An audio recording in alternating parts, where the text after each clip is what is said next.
Okay, welcome to 15th lecture of stability of structure. So let us briefly recapitulate what we are discussing.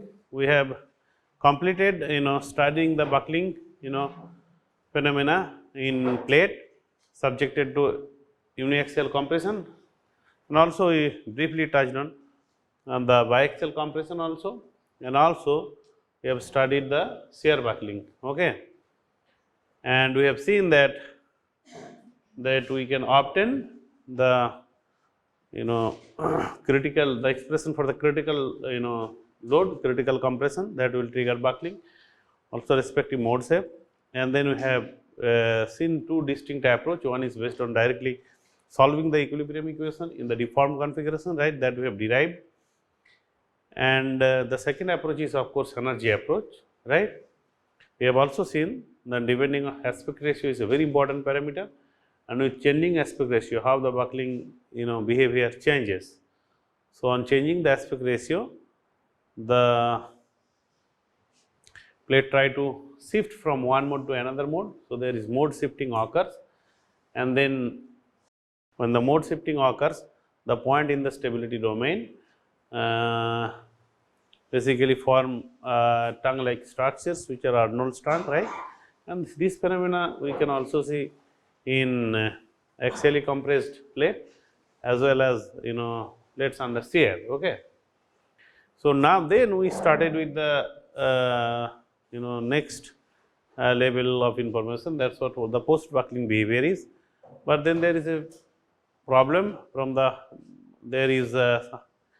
we have to extend our theory little bit when going from buckling to post buckling, from critical load to post critical regime. If we want to study the behavior, whatever was the governing equation for the plate buckling, that need to be changed little. Okay. So, what we have seen that the buckling equation, the governing equation for plate buckling was lambda lambda square W x y nx del 2 W del x2 plus 2 n xy del 2 W del x del y and del 2 W del y. So, this is coming, this is in terms of displacement, other is also, this is for the equilibrium, force equilibrium in the horizon, in the vertical direction, right, and augmented with the force equilibrium x and y as well, moment equilibrium, right. And this one is coming the component of in plane forces because of the deformed configuration, right. But in buckling, our equation were essentially linear equation, because we have considered nx, ny and xy to be constant over the plate, right. There was no variation assumed. So, our only unknown. So, for buckling, as far as buckling is concerned, when we are studying the buckling analysis, then we have assumed this nx is known and constant. There is no variation in nx, and the value of nx, critical value of nx for triggering buckling, that is what we find out. So, basically that is the linearized theory, right. Okay. And that was giving an eigenvalue buckling problem, right, eigenvalue problem, trigonometric eigenvalue problem. I assumed double Fourier series solution, okay, involving trigonometric function that satisfy the essential boundary condition, right. And then we did some minimization. In some places we have used Galerkin approach, okay. However, when we go beyond buckling, then what happens? The theory, there will be little change. The main change that will occur, nx, ny and nxy will no more remain constant, okay, will vary in the plate, right, along the plate, right. So, this variation of in plane forces along the plate, variation of in plane forces, okay. So, when nx, ny, nxy, these are function of x and y, okay, then you can clearly understand, then the nonlinearity will come, okay, because these are no more constant, these are the variable coefficients, okay. And then they are appearing in this equation as product, so that become nonlinear differential equation, understand that. and that become much more complicated to solve. So, when we are taking Nx and y to vary along the plate, then only this equation is not sufficient, okay, because this equation is only how many unknown will be there then? We will have 4 unknown w, nx, ny, nxy. So, we also needed to invite more equations, right, to solve, to make the problem determinate, right. So, what are the additional equation? Look, this equation is nothing but the equilibrium, force equilibrium in the z direction, okay, vertical direction, but we have to consider equilibrium for the in plane forces. When we, so let us consider the equilibrium of force in plane forces, okay. So, equilibrium, the in plane forces. So, if we consider, one second you go, and then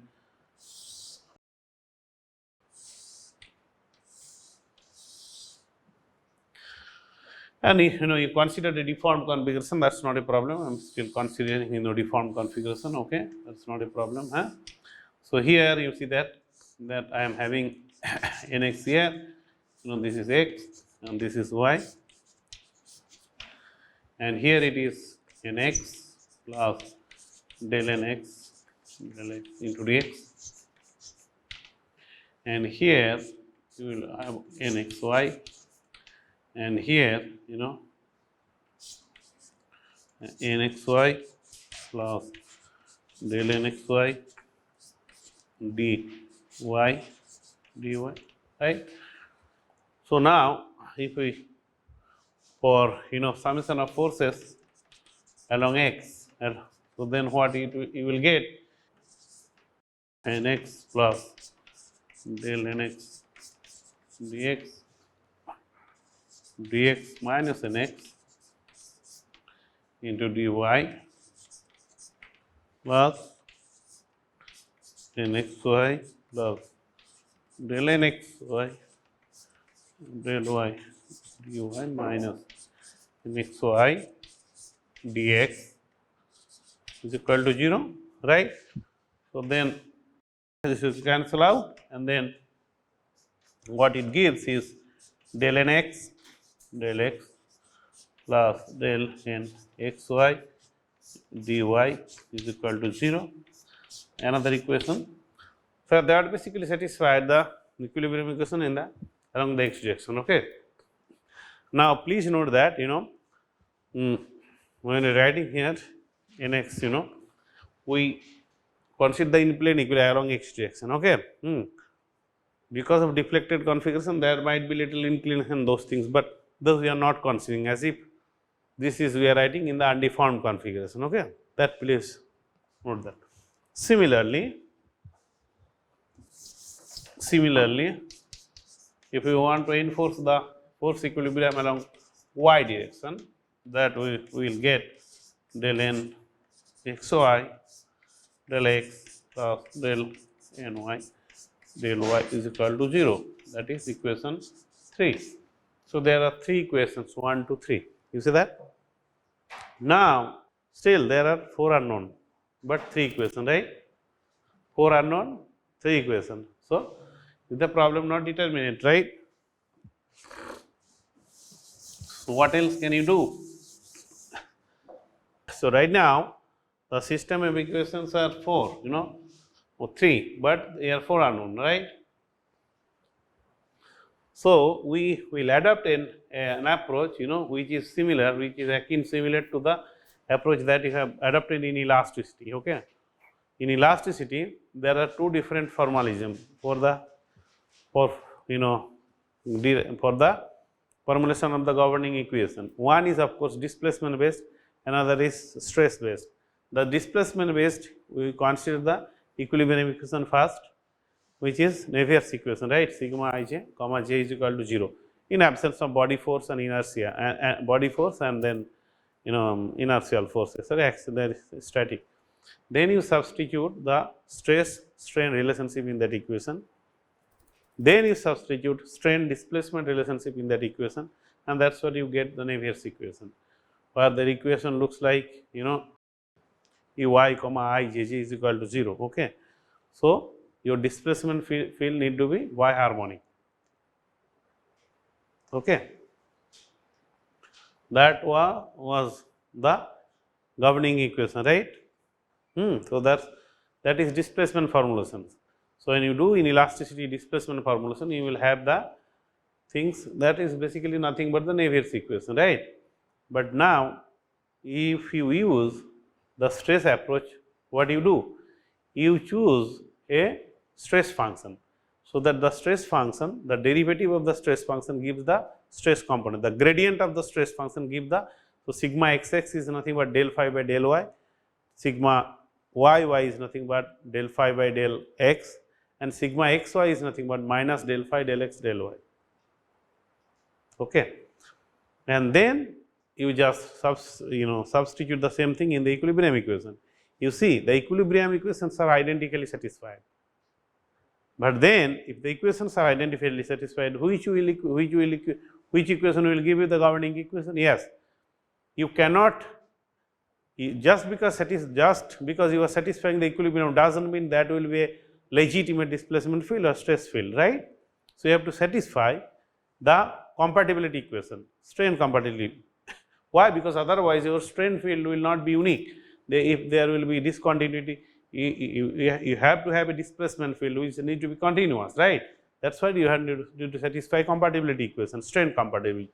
The strain compatibility is expressed as curl of strain tensor is equal to 0. Okay, that means Levy's beta symbol epsilon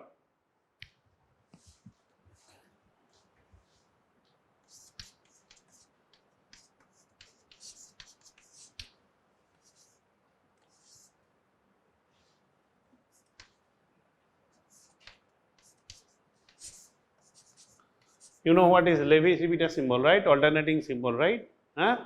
So, this was the compatibility equation in 3D, but in 1D, in 2D, it is very simple. X epsilon xx comma yy plus epsilon yy comma xx is nothing but 2 epsilon xy comma xy. That was the, or rather, here you write gamma xy comma xy. That was the compatibility equation, only one equation, right? So, you substitute there and then you will see the equation where we give a Laplace equation, Laplacian equation, right? That equation you get. So, in 3 dimension if you write, that equation is called Beltrami equation, Beltrami, okay?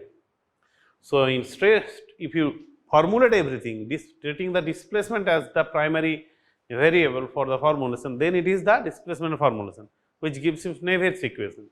If you formulate everything in terms of stress function, then you get the Beltrami equation, Michael-Beltrami equation, right? That is stress formulation. You will see what you have learned in elasticity, all your problem that can have a analytical solution are based on stress formulation. Displacement formulation is difficult to get closed form solution except few cases. That is why the displacement formulation is often used for the finite element formulation, numerical formulation. Whereas, the stress function based approach which gives you the Beltrami equation, that is used for the analytical solution. That is what a bunch of boundary value problem you have solved, right? Bosonic equations, and then stress concentration problem, and then Euler's equation, other things. Here, what we are going to do, we are going to follow a similar approach as in stress function, but of course we have to have our displacement field here. Okay, so for that, what we are going to do? Let us assume. Let us not assuming, but let us define the stress function. Stress. So, stress function is nothing but a potential function, right? Stress function. So, Nx, Ny, and Nxy. So, Nx is thickness, del 2 phi del y2 h del 2 phi del x2 minus h del 2 phi del x del y. Could you please see that this equation directly satisfies this? With this kind of solution, then what you are going to get? Nxy x is minus h del 3 phi, del x2 del y, and del y and del y is plus h del 2 phi del x2 del y is equal to 0, identically satisfied.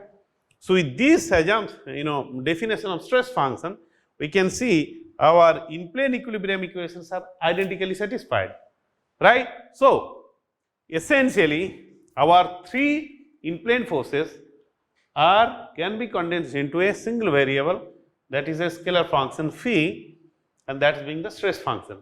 Clear? Okay. So since the equilibrium equations are identically satisfied, let us forget about that. Forget about that. Forget about in plane equilibrium equation. So now, so what will the equation be? Nx will be h 2 pi del y2 del 2w del x2 minus 2h del 2 pi del x del y del 2w, ny is h del 2 phi del x2 del 2w del y2. Do you see how the nonlinearity is coming into picture? Product of these two second order derivatives, this equation become nonlinear. It's a nonlinear differential equation and it's complicated to solve. That we will see there, how to solve it, we will see that, right? But now, is that okay? No. What additional equation is required? We require compatibility equation. So, compatibility. So what is the compatibility equation? Of course, compatibility equation here derive these things, okay? So epsilon xx comma yy plus epsilon yy comma xx minus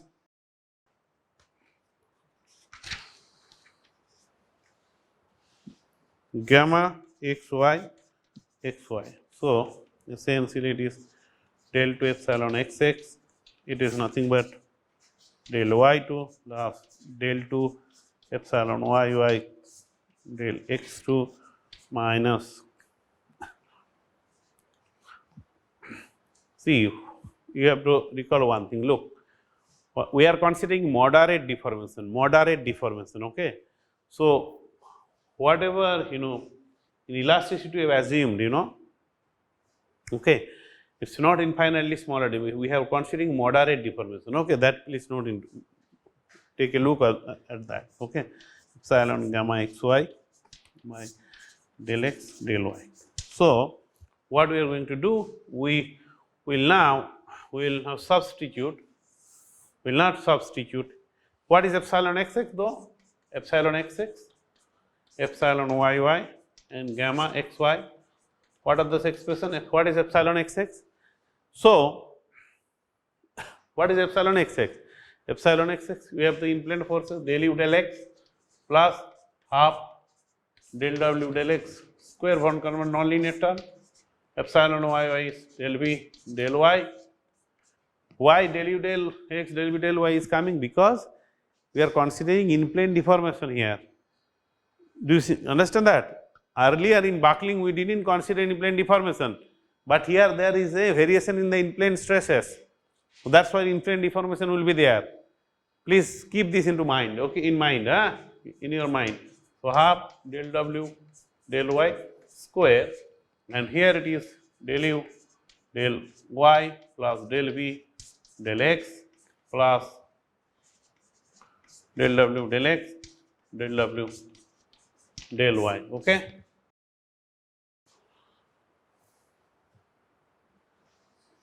So now all these things if you substitute, this you can substitute here, and then, so it's not difficult to substitute, right? You can directly substitute, you can differentiate it, right?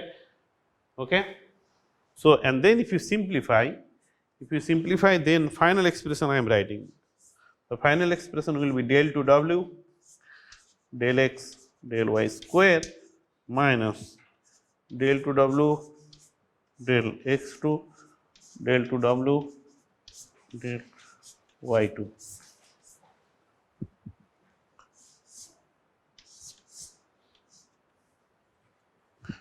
You see that all these things has gone. So, the reason why it is gone, because with this definition of del u del v del y, this component already satisfy the compatibility. Okay. So, only the out of plane deflection, that is what was remaining, and that is what is there in clear. Now, this is basically expressing this expression in terms of displacement, out of plane displacement. We can express the same thing in terms of the stresses, because we can have stress strain relationship, right, and then we can directly substitute the stress function over there. So, what we will do here, please note that, follow what we are doing. So, the same expression you just take. So, del 2 epsilon xx del y2 plus del 2 epsilon yy del x2 minus del 2 gamma xy del x del y.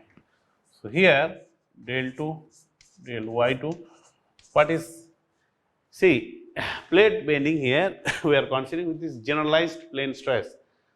So, there are generalized plane stress. So, sigma xx will be what? Epsilon xx is sigma xx by nu minus nu sigma yy by E, right? Fine. Then plus del 2 del x2, here you put then sigma yy on E minus mu sigma xx on E, right, then minus del 2 del x del y, gamma xy is nothing but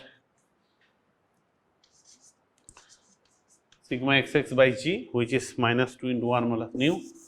You can clearly see 2 into 1 plus nu. Yeah, here will be gamma xy here, so 2 into 1 plus nu, 2 into 1 plus nu divided by E into sigma xy, right? E is equal to 2g1 plus nu, right? This by g, and now you just substitute del 2 del y2 1 by E, sigma is what? Sigma xx is what? Del 2 phi del y2 minus nu for E del 2 phi del x2 plus del 2 del x2, clear, 1 by E del 2 phi del x2 minus nu by E del 2 phi del y2, here del 2 del x del y 2 1 plus nu by E, then sigma xy is nothing but, here it is minus del 2 phi del x del y. So, if you simplify it further, then you will see this you will get on simplifying it further. So, this you will get, let me write it down, this will be 1 upon E del 4 phi del x4 plus 2 del 4 phi del x2 del y2 plus del 4 phi del y4. Okay. So, look, right hand side, left hand side in both the cases is same. So, may I equate this one with this one? Yes. So, equating these two, this one and this one. these are the same thing, okay. So, what here I am writing? Here I am writing, please see. So, 1 upon E del 4 P del x4 plus del 4 P del x2 del y2 plus del 4 P y4 is equal to del 2W del x del y square del 2W del x del 2W del y2. This is equation 2 now. So, you see that all the three in plane equation, all the three in plane forces Nx, Ny and Nxy, essentially when we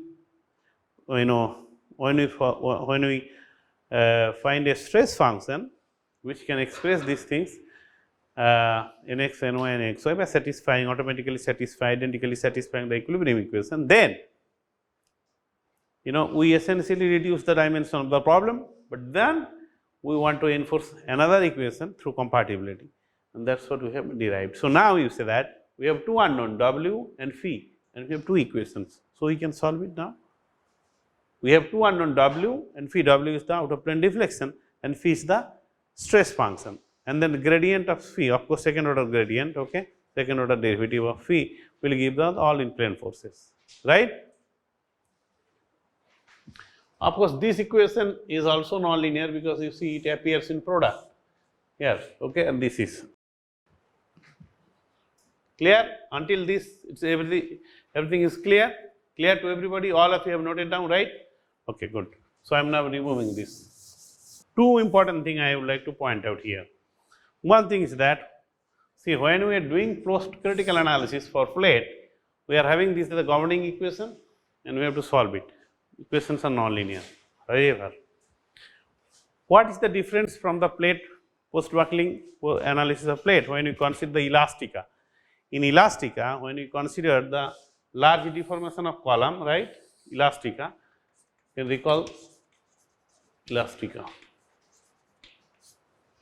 Elastica, we are considering the curvature, right,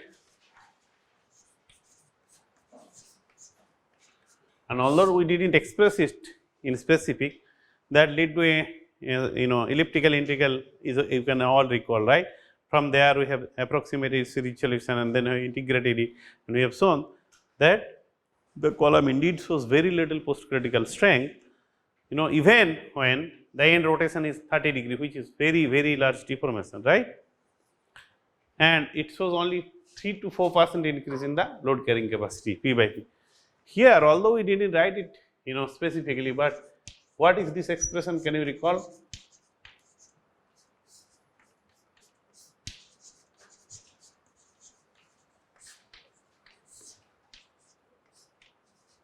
That was the curvature relation 1 by rho d theta ds is this. So, see, we literally have considered this expression without explicitly mentioning it, but it involves higher order derivative. This non-linearity is coming dw dx square to the 3 by 2. So, it involves not only second order term but higher order term as well, right. So, when we are discussing the post critical analysis of column, we are considering higher order curvature, we are considering the higher order terms in curvature. Are we considering the same thing here? No. Here curvature is still linear curvature. I mean d2w dx2, d2w dx dy, cross curvature, here is curvature. These are still not non-linear, but here it is non-linear. So, then from where so this is a basic difference between the post critical analysis of column and plate. The curvature, what we are considering is not really, so we are not considering large deformation. See, in elastic we have considered finite deformation, here we are not considering finite deformation, we are considering moderate deformation, which is represented by the, but still using linearized expression for curvature. But then where non-linearity is coming and where it is contributing. Look, Here you may wonder that, well, if you substitute the expression for Nx, these are appearing in square term. I mean, these are accurate until square, but see, it is appearing in quadratic term does not mean that it is non-linear, because when potential energy may be expressed in quadratic terms. Okay. The actual things which is the actual reason to capture the post criticality is the fact that Nx is varying, and please note that Nx is del phi by del A2, right. So, Nx is not constant unlike previously. See, in column the load was essentially there was no way to redistribute, load was same, for equilibrium load need to be same, you see that. But here loads are not necessarily, because there it allows that, because it in plate is 2 dimension, it allows redistribution of the in plane stresses, which was prevented in column. That is why when you do post critical analysis for column, we need to invite higher order terms in curvature. Here it is not. But then, because Nx is non-linear and we are taking product of this term itself is a second order accurate, and then the Nx, Ny, Nxy are also second order accurate. So, in product they will be accurate until fourth, quartic terms. You see that? And that is why it is, it will capture the post critical redistribution of stresses and subsequent post critical behavior. So, do you see the qualitative difference in the post critical analysis between column and plate? Here the post critical analysis we do not necessarily require to consider the higher term in curvature. We are still working the linearized curve. Clear?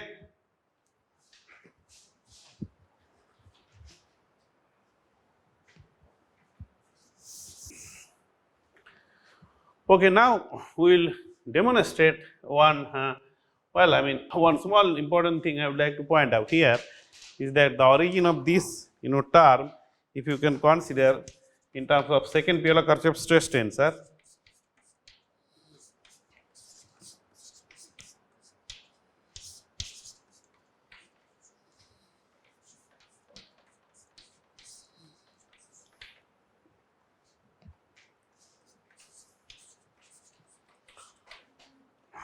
So, here if you see that when you consider this is second Piola-Kirchhoff, so this part was essentially was this, and this part was giving rise to this, right.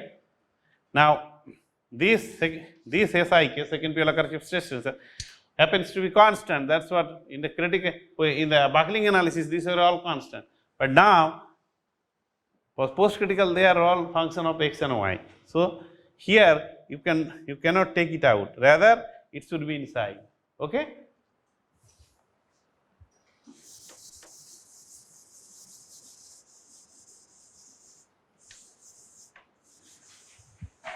So, now we will present a very simplified solution for the post critical analysis,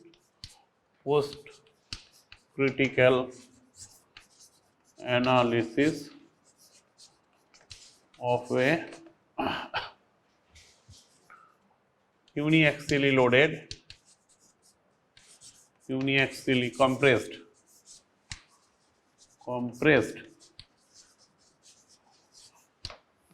square plate, rectangular square plate. Okay. So, we are going to consider a plate, this plate, and why we are assuming square, because just to simplify the expression. Okay. Instead of rectangular, we are assuming it is to be square. Okay. So, this is A, and then what was there? This is X and this is Y and all other things. It is subjected to compression, this is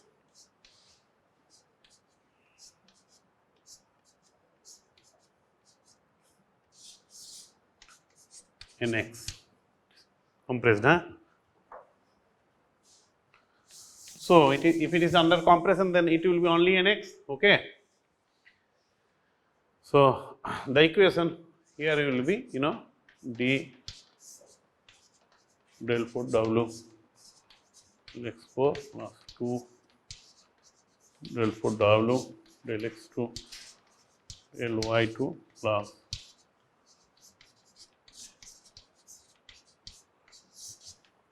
is equal to del 2P del y2. This is equation 1, this is equation 2, right? These are the two equations we have to satisfy, right? Now, it is uniaxial nx, and rather maybe respective stress sigma xx will be nothing but nx is over the thickness and divided by h. H is the thickness of the plate. H is the plate thickness. H plate thickness. Thickness of the plate. Now, we can assume that deflection W, we can assume that to be in terms of sine functions, right? We can assume that, right? A sin pi x by A by assuming that well, these are all simply supported, simply supported, and then in plane, it is free in the in plane direction, so we allow it to compress, right? So, W is A sin pi x and A sin. Why we are not considering additional term? Because things are complicated. Let us do even using this solution, we can essentially capture the physics. So, we are considering on a single term approximation of the displacement field. A is the unknown constant. Okay. Now, whatever I am going to present, this is basically a solution which is very simple and very ad hoc. It is not very accurate. Accurate solution I will present, but this is that will involve solution of nonlinear equation. That's too analytical is cumbersome, and it is beyond classroom presentation, because you have to use. But nevertheless, we have done that. In fact, one of our PhD student has worked in this area. You have to, when you want to solve these nonlinear equations analytically, then you have to use some kind of asymptotic expansion, perturbation kind of technique. I will present that thing using PowerPoint, but this involves horrendous algebra. Okay, it is very complicated algebra and lots of very tedious and boring. That's why I am not presenting. But what I am presenting is a solution that was working solution given by Volmir, Russian scientist, way back 1965, 70, 1970s, Volmir. Okay, so this solution was given by Volmir, Volmir, and this solution I have adapted from the book of Alexander Chazes. Okay, this around 1960, 1965 or something like that. Volmir solution. Okay, and this solution is very simple and little ad hoc. Okay, so when we are assuming W like to be this, then what we can do, we a priori we cannot predict on phi, right? But if we assume it to be this, what we can do, we see out of these two questions, this is a little simple, right? So we can substitute it over here. You can substitute it over here. Okay. Okay, substituting into, okay, substituting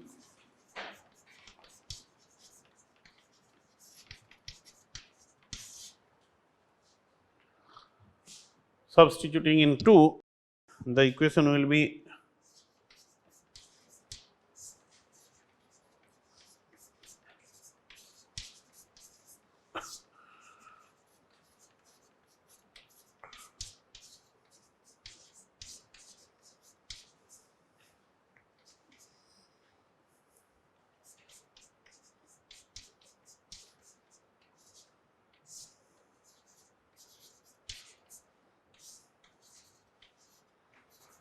here.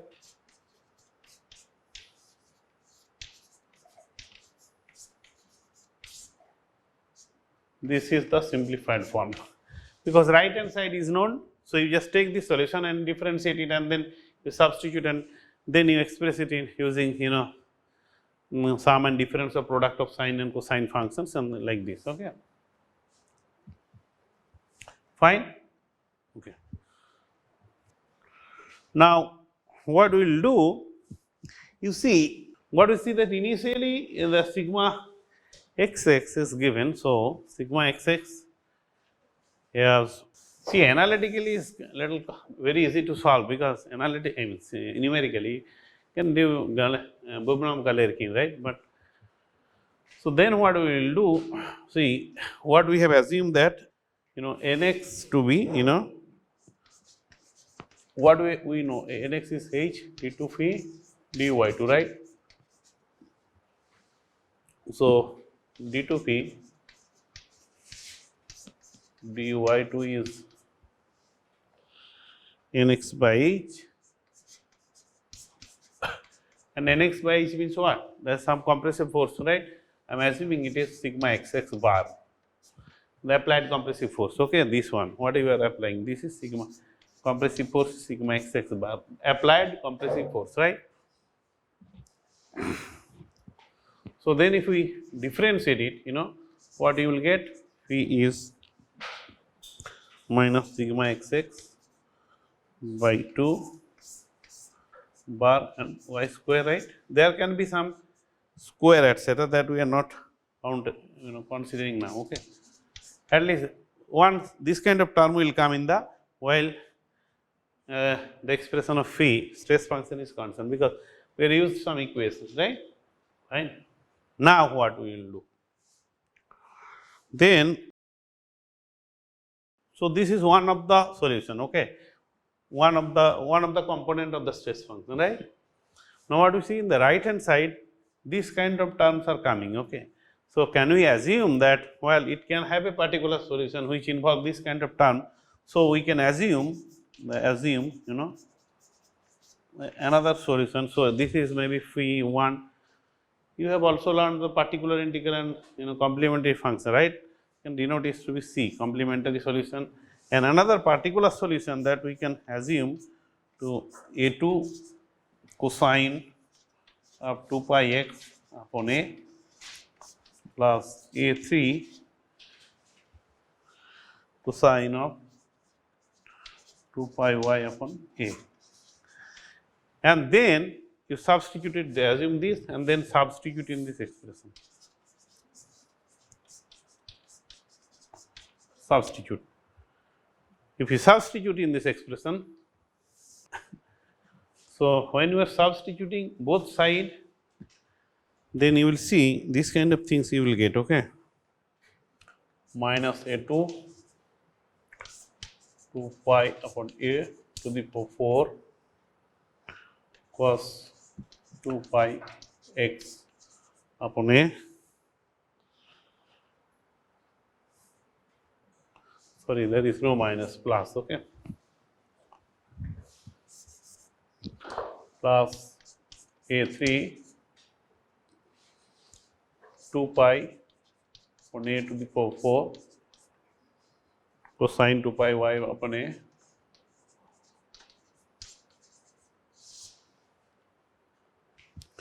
is equal to A square pi to the power 4 E by 2 A to the power 4 cosine of 2 pi x A plus cosine of 2 pi y upon A.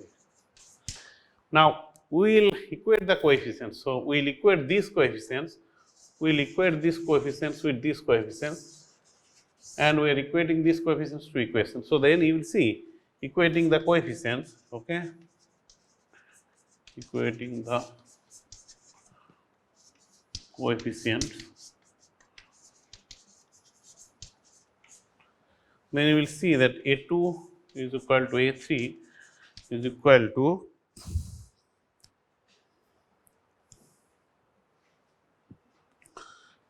A square E upon 32. Okay. So, if that is so, then here you can see, so may I write this phi P, that whatever we have assumed A2 is equal to A3. So, A square E upon 32 and then cosine of 2 pi x upon A plus cosine of 2 pi y upon A, right. Okay. So, now this is, if we treat that this is one solution, this is one solution, then we can sum up this. Look, the thing is that so from combining these two, two contributions, so the stress function we can assume to be these two component, complementary in this to be, we just write it. So A square E, A is unknown constant that we have initially introduced while approximating the displacement field. A square E upon 32 cosine of 2 pi x upon A as cosine of 2 pi y, and then the one which we obtain from the to y square. Let this to with the function phi. So you see how we have obtained for displacement function, it was kind of okay to assume because that has to satisfy the boundary condition. So that's what it was easy to assume displacement field. You can recall it was A sine once again pi x upon A in sine pi y upon A, right? But for this stress function, how we have done that? We have substituted in the compatibility equation. We have assumed that Nx can be expressed as type of stress function with this kind of gradient formula, right? Integrated and this kind of terms should be there. So we sum it up and then this. So fine. Now we had to make use of the definition of the stress function. We have made use of the compatibility equation. The only thing that need to satisfy is the equilibrium equation, this one. And we have a phi, expression for phi, expression W, and we have only one unknown A. So now what will you do? Now we cannot do, we have to apply the Galerkin, Bubnov-Galerkin. Okay, so let us use this phi, let us use this W, and let us substitute in this equation. And whatever is the error in this equation, that error you use this to be the weight function and then you integrate over the thickness to make that error to be 0 following the Galerkin weight residual approach. And from there you will get another condition which will give you A. Then let us see what happens. So the approach is not great. I mean, this is a very simple approach, a little ad hoc, but the beauty is that even with this kind of simple stuff, we can obtain a working solution which beautifully explain the post-critical phenomena, what is going on, the physics. Okay, that's what we are doing it. It should have been very elegant and very accurate solution, quite accurate solution could have been obtained using perturbation, asymptotic expansion, but then those involve horrendous algebra, So we want to avoid those kind of dangerous algebra, okay? We want to make it simple. That's what we want to do it, okay? Okay, so let us do this. Now let us do the Galerkin thing. So in Galerkin, what we will get? Essentially what we have to do, integration 0 to A, 0 to A. So Galerkin, weighted residual approach that you have learned in finite element also, right? What Galerkin? Bubnov, Galerkin. What is the difference between Bubnov and Petrov? Who taught you finite element? What is the difference between Bubnov and Petrov?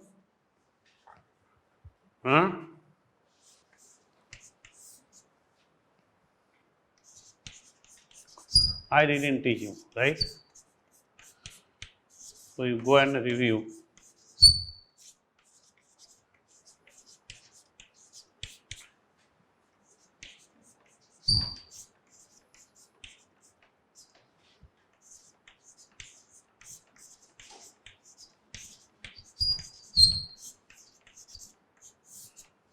This is the error in the equation, right? This is the error in the equation, and I don't care about D. D is anyway a constant. So, this is the error term.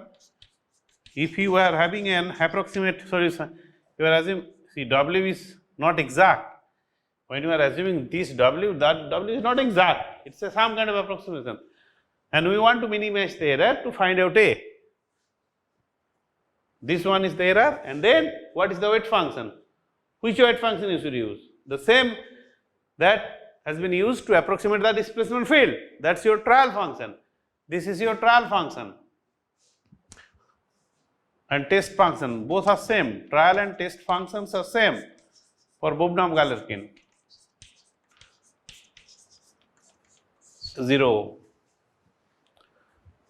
You substitute W, you substitute phi, you know phi, you substitute W and you integrate it. Can you do that? Okay. It's not very complicated. I will write down the final expression.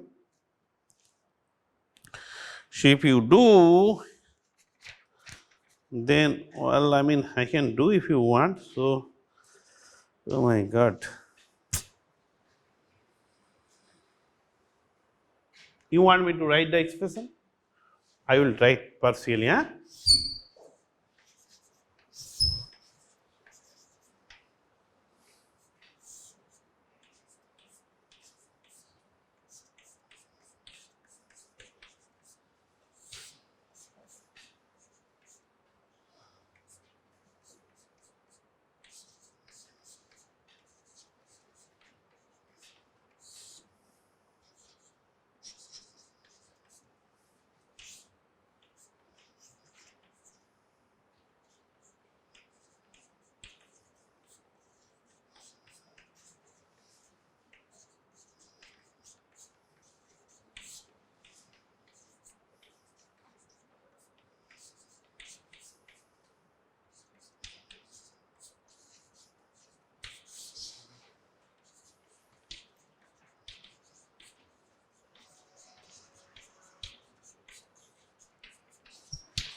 If you substitute, then you will get this expression. So, pi d to the power 4 pi cube minus C h thickness k cube pi to the power 4 8 to the power 4. Please note that capital A is the unknown coefficient. So, whether small a is the width or length of the plate, and this. Then from here I will simplify it. Okay, you can do it the integral step by step, whatever.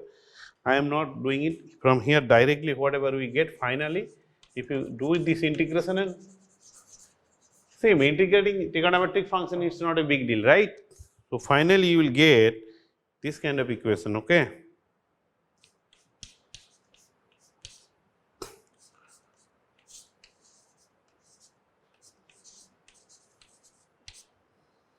So, we have obtained W.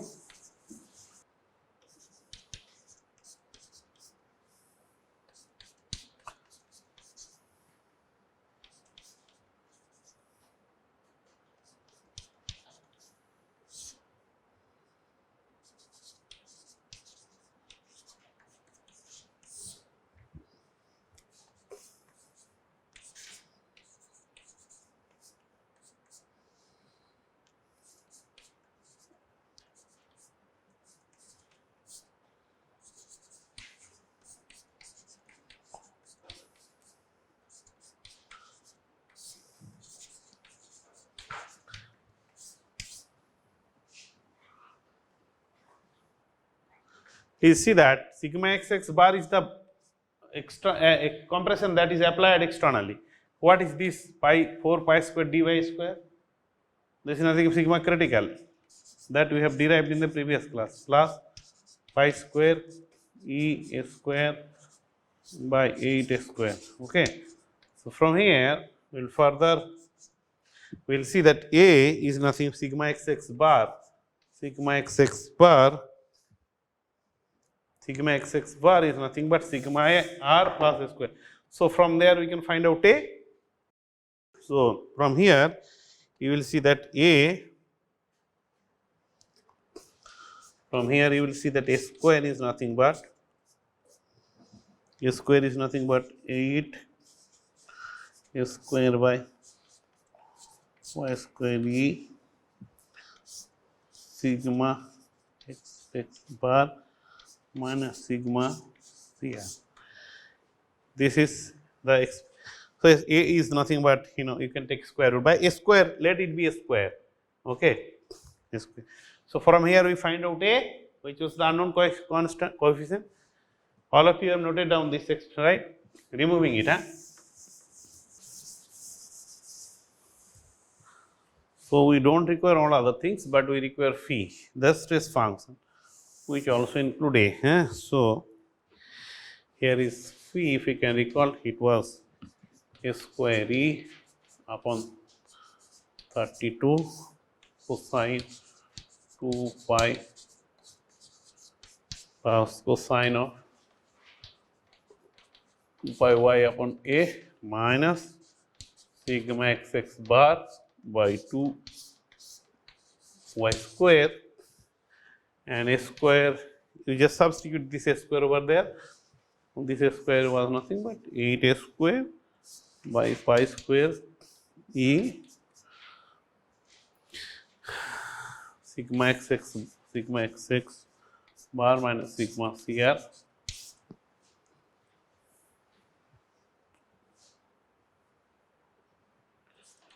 E by 32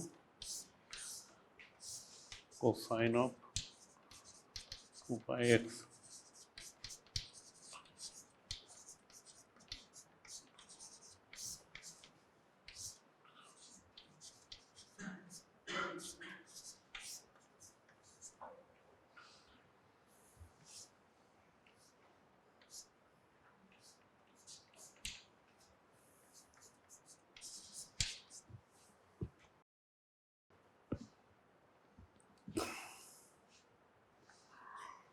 Whatever is the whatever is coming,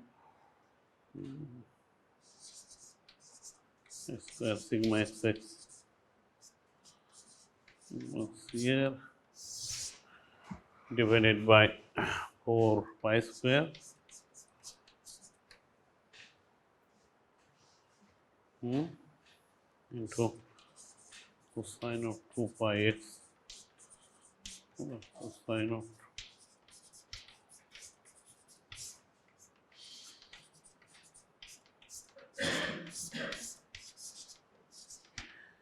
okay. This is the stress function expression. Now, once you obtain the stress function, see there is a difference because earlier whatever axial forces were all constant, right? Here it is not. So sigma xx is no more prevalent all over the plate. So let us find out sigma xx dot sigma xx, sigma yy, and sigma xy. Okay, sigma xy anyway will be 0.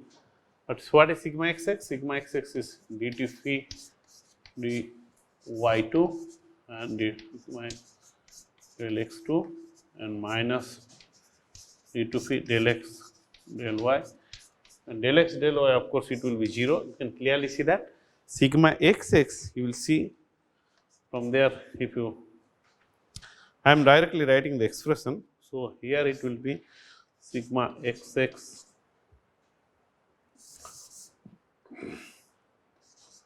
sigma xx bar and then plus sigma xx bar minus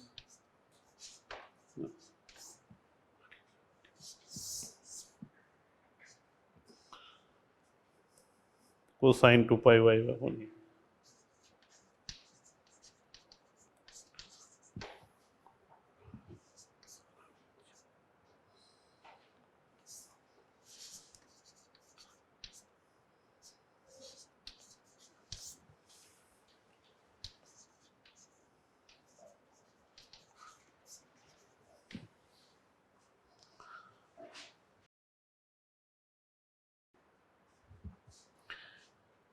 So you obtain finally this expression, right? Please see that. Now, see when you will, what is the variation of cosine? Cosine, see 0 to 2 pi, na? From 0 to 2 pi, you see that pi here, pi by 2 here, and 3 pi by 2 here. So here it is sine 0, cosine 0 is 1, and pi is basically minus 1. So this variation, right? This is positive plus 1, minus 1, and there it is 0, 0, right? So, if plot it, you see that sigma xx, sigma, this compression was there, but this is associated with cosine 2 pi y upon a. So, this will be modified with a sine, cosine function. The other direction, this, see sigma xx bar is minus sigma CR cos 2 pi x upon a, okay. So, depending, whatever is the sign, depending on this, it can be negative or positive, right? So, let us plot this thing. So,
so this is sigma xx bar plus this whatever. So, sigma xx, see, this is sigma xx, okay, sigma xx,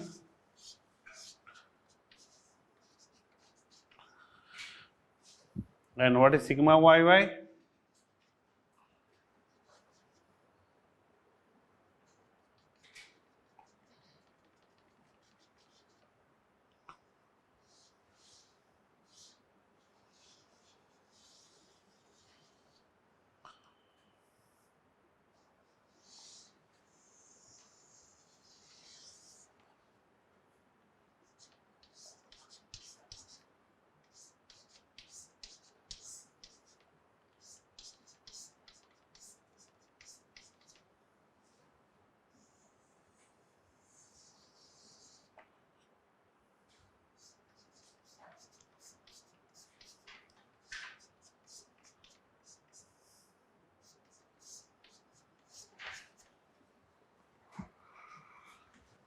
Look what is happening, this is all sigma yy, and this is sigma. What is happening, you see,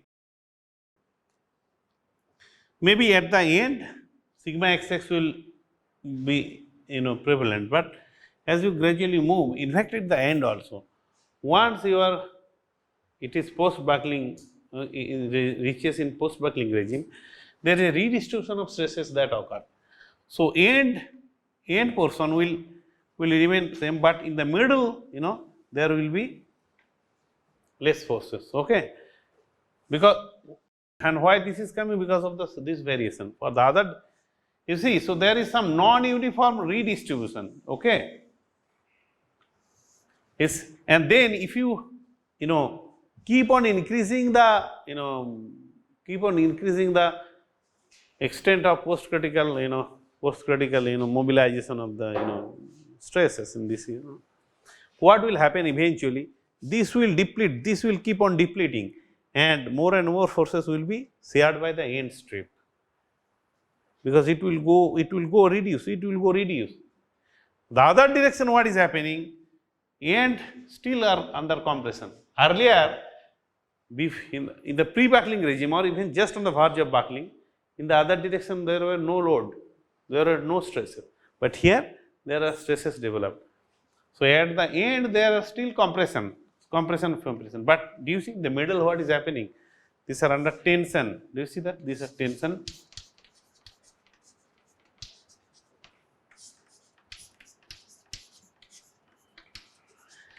So, if there is tension, then what will happen? There will be some tensile stiffening, because as we have all know are aware that under compression there is a erosion of stiffness, but under tension there is a stiffening effect. So, it will further stiffen. That means it can still carry load beyond buckling. And so, unlike column, plate does not lose its strength on reaching buckling, but rather it has significant post critical reserve, and more out of plane deflection will mobilize more such redistribution of influence stresses. At the end, what will happen? The end strip will essentially carry the whole load. Okay. So tensile, you please note down here that redistribution of in-plane stresses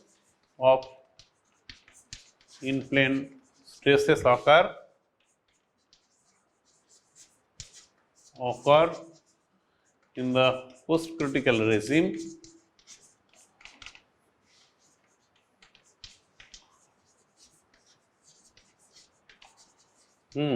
end strip keep on carrying more load than the middle strip,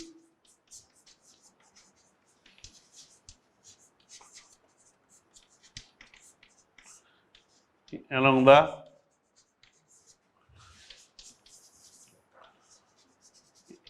or in the compressed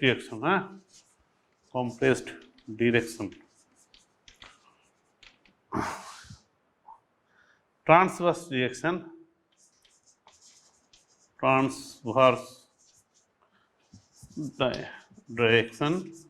develop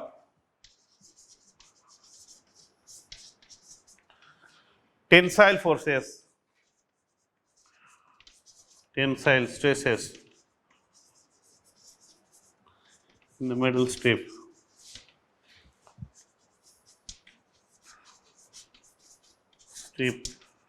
Leading to tensile stiffening, tensile stiffening.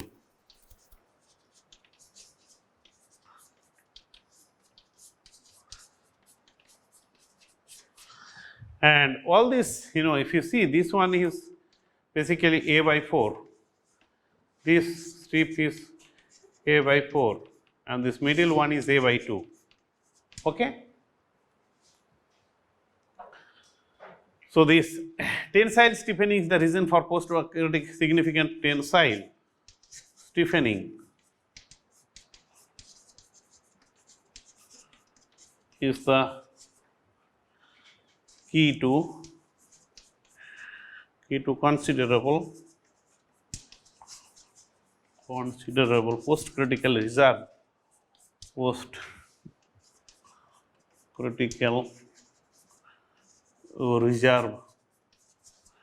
in plate. At the end, as you keep on increasing the out of plane deflection, the redistribution keep on increasing, and at the end, so here you will see that maybe here, what will happen, then this is a process, dynamic process. So maybe here this is happening, this is the, so initially it will be something like this, okay, initially it will be something like this, and gradually it will go, and then things like this. I mean, of course, this will increase rather, sorry,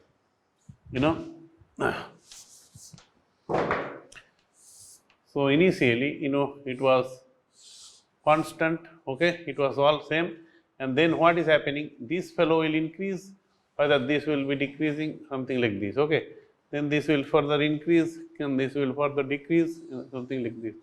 This will further increase, and this will further decrease, something. So that is basically, dynamic process of redistribution. At the end, what will happen? Essentially, this two end strip will take the whole load. The end strip will take the whole load, end strip will take the whole load, and then you can, I mean, this is extreme, this is some kind of idealization, B effective by 2, B effective by 2. So, this is, there is something called effective width concept that has also adopted in AISC standard and Canadian standard. In 1932, von Karman gave some expression of the effective width, and that, of course, there have been, statistical analysis done by Lind and others to make it amenable for, scored stipulation. But you see, so what will happen essentially? So, effective width, how will you find out the effective width? The effective width you can find out, you see that the way you will do is, see, you have to satisfy the equilibrium, right? So, I am assuming that sigma max is the maximum stresses, okay. Sigma max and then BE will be equal to, what is sigma xx, and along, dy, this is 0 to B, this is, okay, because this is varying, right, sigma xx is, so from there you can find out what is the effective width. So, this is some kind of idealization for development of code stipulation, okay. Both Canadian code and AIC code, American code still adopt that for design of plate, and in plate design, they make use of this post critical reserve of plate. After buckling, it can still take some load, okay, because of in-plane redistribution. So, this is the difference of plate buckling comparing post buckling, post buckling behavior of column. Anyway, next class we will continue. Thank you very much.